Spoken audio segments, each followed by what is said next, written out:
Bonjour et bienvenue donc dans cette troisième chronique des connards du Comptoir, Et c'est toujours nous. C'est encore nous. Le Quintet Plus, on te reçu. Voilà. Aujourd'hui, on va vous parler de Kick-Ass, qui est à la base un comics paru donc chez Marvel Icon. L'avantage de faire paraître ça sur Marvel Icon, c'est que ce label permet de garder la propriété intellectuelle des personnages créés. Et le film est réalisé par Matthew Vaughn. Il est sorti chez nous le 20 avril 2010 pour la clôture du Festival du film fantastique de Bruxelles. Attention parce que on va un petit peu tout spoiler. On va Si bien vous n'avez spoiler. jamais rien vu, c'est le moment D'arrêter la vidéo ou de cliquer jusqu'à la fin, ou de cliquer juste à la fin de la vidéo, Où au on moment vous dit- où on dira merci et... au revoir, à bientôt ou à jamais. Kick-Ass, qu'est-ce que ça raconte? Dave Letzivsky est un jeune collégien qui se pose la question de merde, pourquoi personne ne veut devenir un super-héros? Pourquoi personne veut aider son prochain? Et donc, face à l'individualité des gens, il se pose cette question et décide de revêtir son costume de Kick-Ass. Of course! Il ne s'appelle pas encore Kick-Ass, mais on verra après pourquoi. Il essaye, mais il est vite rattrapé par la dure réalité, froide comme un coup de couteau dans l'abdomen. Ou un et- coup de pare-choc dans la tronche. Il faut savoir que lorsque le film est sorti aux États-Unis, la fin du comics est sortie quelques semaines avant. C'est-à-dire que le film a été mis en chantier avant que le comics soit terminé.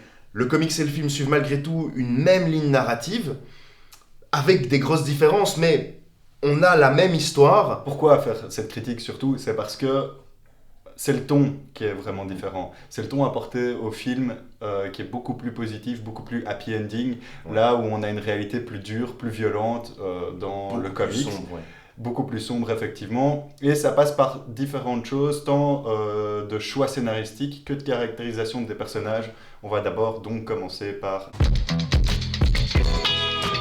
Pour Dave Letzivsky, à savoir Kick-Ass, une des premières choses qui change à mon sens, c'est dès le début du film, quand il explique sa motivation pour devenir un super-héros.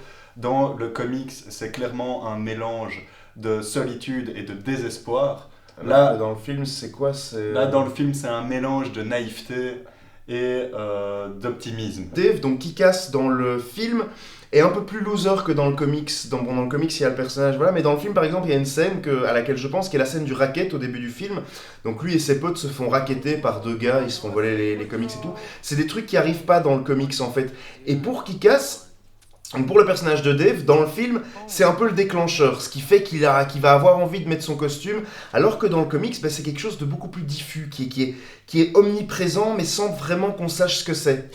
Ici, c'est vraiment une technique de scénario pur, en fait, d'avoir voulu faire un élément déclencheur en deux temps. Oui. C'est un truc l'élément déclencheur, c'est le premier temps, l'agression de Kick-Ass, et le deuxième temps, enfin, l'agression de Dave, et le deuxième temps, Kick-Ass qui essaye de tabasser les méchants, mais qui va quand même se prendre un coup de couteau, un coup de pare-choc.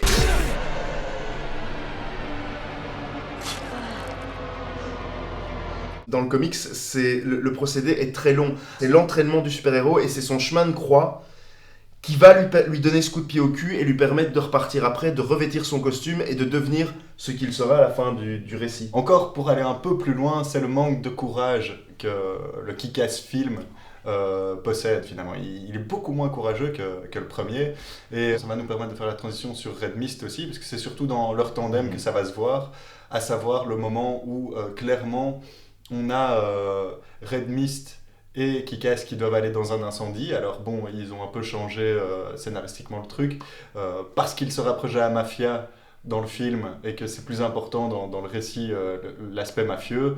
Là, c'est le QG de la mafia, enfin un des QG de la mafia qui est en train de flamber. Et donc, ça justifie le fait que Red Mist plonge dans les flammes. Ce qui n'est pas du tout le cas dans le comics, où en fait, là, c'est Kick-Ass qui, pour un peu montrer à Red Mist qu'il est meilleur que lui. Donc là, il y a vraiment un jeu de compétition entre les deux super-héros. Et c'est à ce moment-là que Kick-Ass va plonger tête baissée pour sauver ce qu'il croit être un bébé, qui s'appelle Charlie, mais qui est en fait un petit chat. Donc en plus, Red Mist est dégoûté d'avoir risqué sa peau pour un pauvre chat, quoi. Malgré tout, grâce à ça, ils vont faire la une des journaux à deux, et le tandem fonctionne.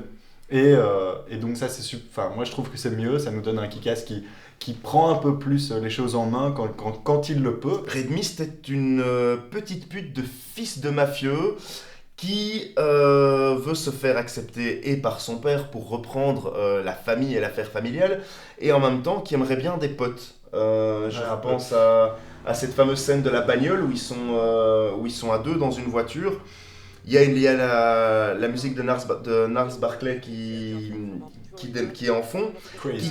Voilà, c'est ça. Kick-Ass commence à danser. Red Mist le regarde en mode quoi?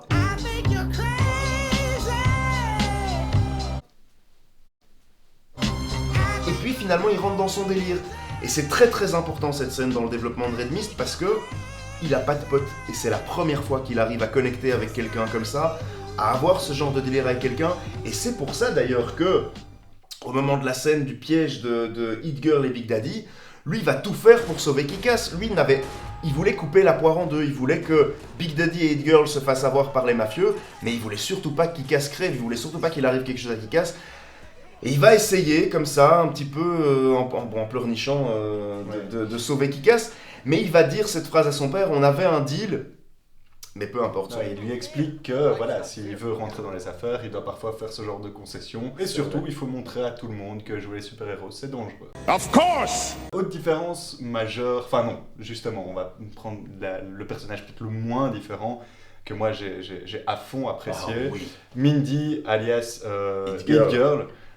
Qui est vraiment juste magistral. On a trop l'impression que c'est le même personnage, ils ont juste un peu changé le costume, rien de bien méchant, juste quelques petites grenades, une petite ceinture en plus pour plus coller à Big Daddy. En fait, c'est vraiment par rapport à Big Daddy qu'elle change.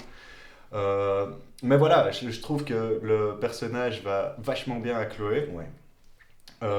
Ça lui va comme un gant. Et voilà, c'est celui qui a subi peut-être le moins de retouches. Tant dans sa caractérisation où elle joue la psychopathe complètement fofolle, peut-être le petit bémol que j'aurais où ils auraient poussé le truc un peu plus loin, c'est quand elle prend tout à la fin pour dégommer toute l'armée de mafieux à elle toute seule, pour vraiment justifier le fait qu'elle soit aussi balèze et qu'elle prend son alerte rouge, à savoir en fait un petit peu de cocaïne, et là elle est hyper concentrée, on voit ses yeux qui deviennent tout fous, et ça donne juste bien. Alors bon, on peut comprendre que pour un film qui est interdit au moins de 16 ans mais qui ne vaut pas son moins de 16 ans, Oui, mais mais de plutôt toute moins façon, 12 on ans. montre pas une gamine de 10 ans qui prend un rail de coke. Ça, c'est un petit peu pour que le film passe à la trappe. Rebondissons à l'autre finalement personnage Big Daddy. bien taré du film, Big Daddy. Déjà Nicolas Cage incarne vraiment bien son personnage, même si t'en avais un peu peur, je crois. Ouais, moi c'est clairement le truc qui m'a un peu fait défaut. Merci chef. C'est que j'avais très peur de Nicolas Cage, qui est quelqu'un qui ne se renouvelle pas dans son jeu, qui joue toujours de la même façon, qui joue toujours des mecs un peu dérangés. Bon, ici l'avantage c'est Merci, que chef. il a, merci, c'est qu'il a réussi, si vous voulez, à prendre tout ce qu'on lui reprochait dans son jeu et en faire une force pour recréer un personnage. Il incarne vraiment bien la folie dans celui-là, sauf qu'ils sont malheureusement bien en dessous de la réalité qu'on pourrait avoir, à savoir que dans le comics il paraît encore plus taré, il y a un cran au-dessus, et ici on verra après dans la chose scénaristique pourquoi ils ont quand même décidé d'un peu atténuer ce côté fou, où finalement c'est un peu plus un papa gâteau que dans le comics. Mais bon, c'est un petit détail, on reviendra là-dessus plus tard. Son costume est peut-être un des plus différents où on remarque nettement mieux cette différence, à savoir ici ils ont décidé de faire une intertextualité avec Batman en le représentant clairement comme un Batman, ce qui est un peu dommage parce qu'on va perdre vraiment le côté Punisher qu'il peut avoir dans le comic. C'est plus un super-héros urbain violent et moins un vrai super-héros à la Batman avec un gros costume. Donc j'ai trouvé ça un peu dommage parce que voilà, ça perd un peu d'authenticité dans le côté on fait avec ce qu'on a, on n'a pas des grosses armures, on n'a pas les moyens d'un Batman. Mais justement, hein, ce que tu soulèves, la Punisher, j'y reviendrai plus tard. Retenez ça, Punisher.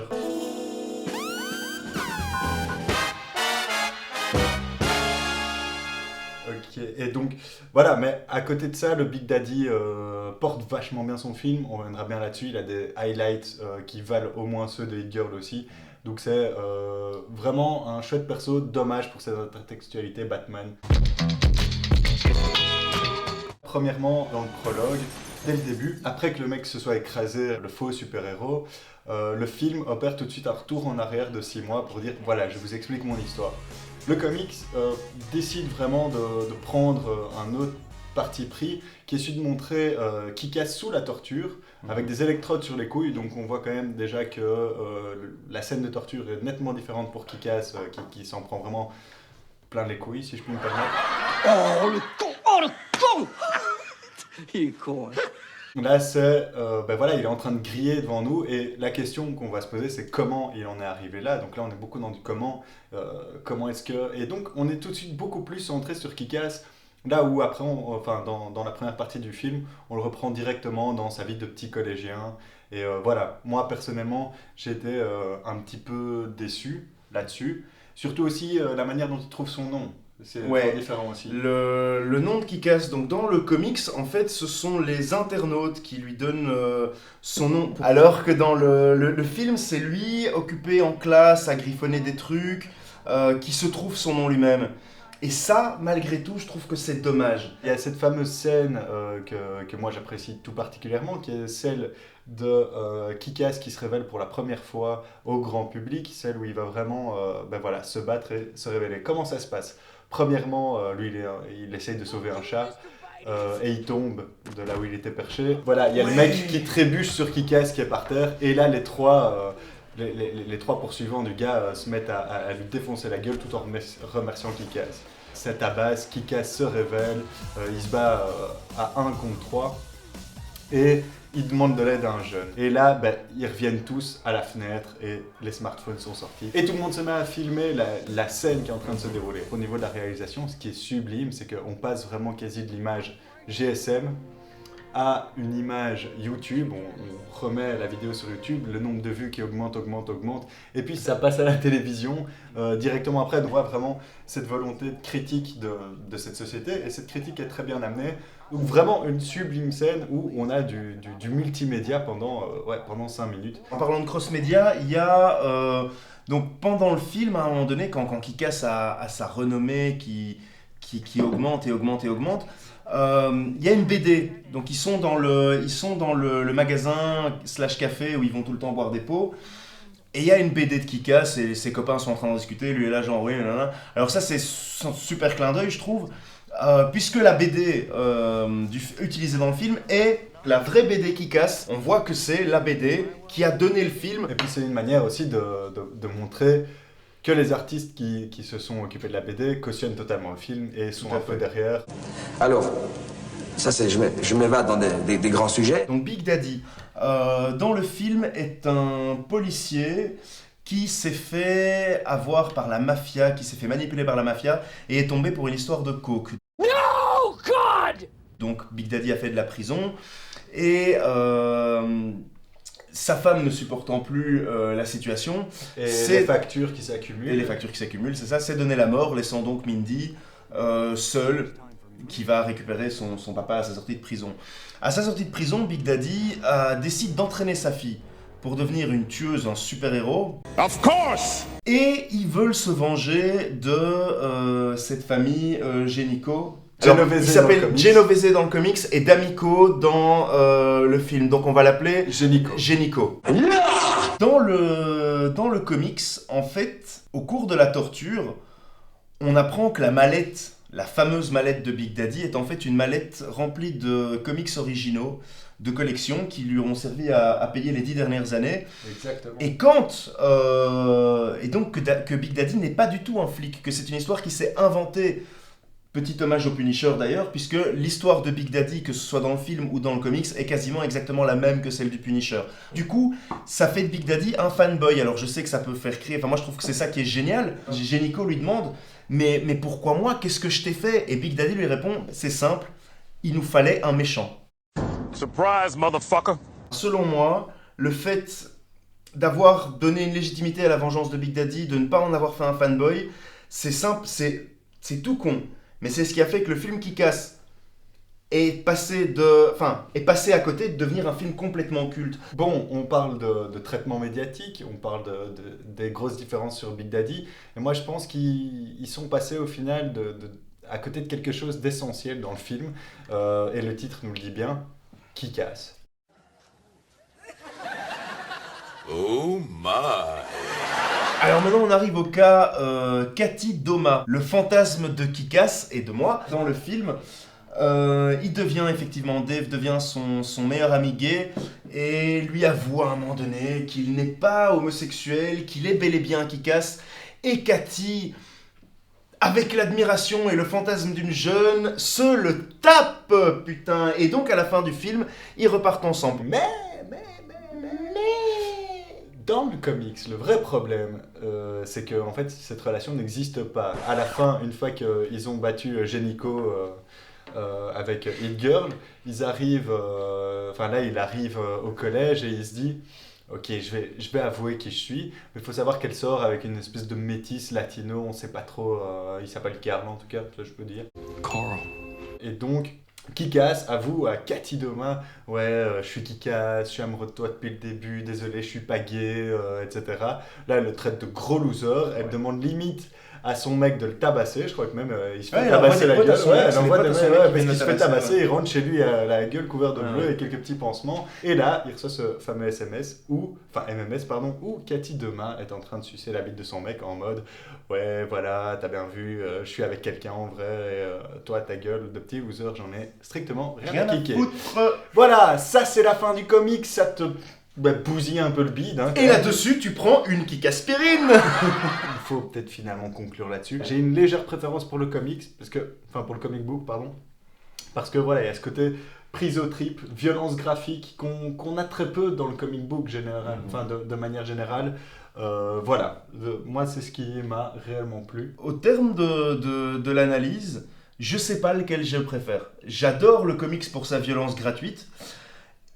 J'adore le film pour son epicness et son côté parfois léger. Moi, ce que je vous conseille, Branlez-vous sur les deux. Ouais, c'est ça. C'est de prendre les deux, de prendre et le comics et le film, de redécouvrir ou de découvrir ces œuvres en parallèle et de vous faire votre propre avis. Parce que pour une fois, on nous a sorti une adaptation qui était vraiment pas à chier. Merci à tous de nous avoir suivis pour cette 3e chronique des connards du comptoir. Merci beaucoup. N'hésitez pas à partager la vidéo si elle vous a plu. N'hésitez pas à vous abonner en cliquant juste ici en dessous sur le bouton s'abonner, ça nous ferait vachement plaisir. N'hésitez pas non plus à liker notre page Facebook, dont vous trouverez le lien en dessous dans la description. N'hésitez pas à la partager aussi si vous voulez nous traiter de trou du cul d'ailleurs, hein, ça on veut bien. Putain, le veau. Oh